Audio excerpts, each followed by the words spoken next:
No, čo sa deje? No, ale potom som znova telefonoval, niečo, neviem, či ste vy zrušili hovor, alebo niečo prerušilo. Potom som znova telefonoval a už nikto nebral nikto nebral telefón. Je to dosť možné, že som vybehla, alebo čo, že som nepočula zvonenie. Ja som sa bola pozrieť za pánom riaditeľom, aby bolo povedané, že pán riaditeľ nie je v budove, že odišiel mimo budovu. Aby som vám mohla dať informáciu. Čiže už nie je ani v budove? Už ho odplavilo, áno? Príde určite. A kedy príde asi? V akom čase? Ježiš, ja som sa to dozvedela teraz, ako vám ja môžem povedať, keď neviem, že presne o koľke odišiel, ani kam odišiel. Čiže nemáte o sekčnom riaditeľovi spravodajstva? Išiel do rozhlasu. Typujeme. Typujete len, že išiel do rozhlasu. A vedeli by ste to zistiť, teda, že kde sa nachádza? Nemá náhodou služobný mobilný telefón alebo niečo takéto? Má. A dokonca platený aj, myslím si, že nie je súkromný, služobný, že? Má mobilný telefón, hej, určite. Čiže tak usudzujem, že by sa technicky dalo zistiť, že kde sa nachádza. Alebo viete čo, jednoduchšie riešenie je, keď nám poviete to mobilné telefónne číslo a my sa s tým spojíme. Bohužiaľ, ale telefónne mobilné čísla, sami sa to nedávame do... Ale veď to nie je jeho súkromný mobil. To je služobný mobil, ktorý je platený z verejných prostriedkov. Čiže ja nežiadam od vás, aby ste mi dali súkromné telefónne číslo pána sekčného riaditeľa. Ja chcem jeho služobné telefónne číslo, na ktorom s ním môžeme komunikovať. Pozrite sa, chceli ste, aby som vám zistila, že či je tu, určite to vám povedal, zistila, že nie je tu a je mi ľúto, to je pre mňa ako zatiaľ momentálne. Dobre, no tak keď odmietate poskytnúť telefónne číslo služobného telefónneho mobilu, tak teda buďte tak láskavá. Ja neviem, či nemá rokovanie, rozumiete, alebo niečo podobne. No veď to ani ja neviem, to nie sme jasnovíci. To chceme vedieť. Áno,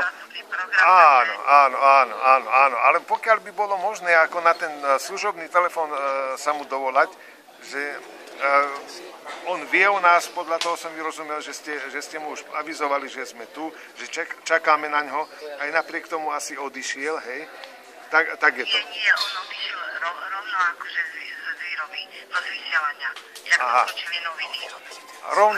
Rovno z výroby odišiel, dobre. On sa sem nezastavil. Áno, už sa nezastavil tam, čiže ani tú poradu nechystal, o ktorej ste mi rozprávali. Chystá, na to by mal dobehnúť. Čiže dobehne na tú poradu. O ktorej bude tá porada? Sekundičku. Áno. Vydržte. Porada mala byť okolo jednej. Dobre, platí to o jednej, mám tam napríklad teraz. Necháte opäť, dobre. Aha. Teraz mi pán riaditeľ, manažer hovoril o výrobi, že pán Diko sa nezúčastní tejto porade 12:30. Počujete ma? Áno. Čiže pán Diko... Že nestihne tu prísť. Áno. Čiže nestihne prísť na 12:30. A boli by ste tak láskavá, môžete mi povedať, na ktorú stihne prísť, lebo 15 ľudí predsa len má tie svoje povinnosti. 15 ľudí na ňo čaká, no. Takže... No, tak keby ste boli tak dobrá nám, že by ste to zistili, že kedy príde a ja by som, povedzme, keď mi poviete, že v akom čase mám vám zavolať a tú informáciu nám dáte, aby sme napríklad zbytočne tú 15 nečakali. Viete? Dobre, ja sa vás opýtam, lebo ja nie som v obraze ako, hej. Mohli by ste mi povedať konkrétne ohľadne čoho? Tak ste s ním stretli. Ale môžem vám to povedať a veľmi ide o cenzúru a najmä týkajúcu sa spravodajskej sekcie RTVS. Čiže cenzúru informácií, aby som bol presnejší, aby ste ma rozumeli. Áno.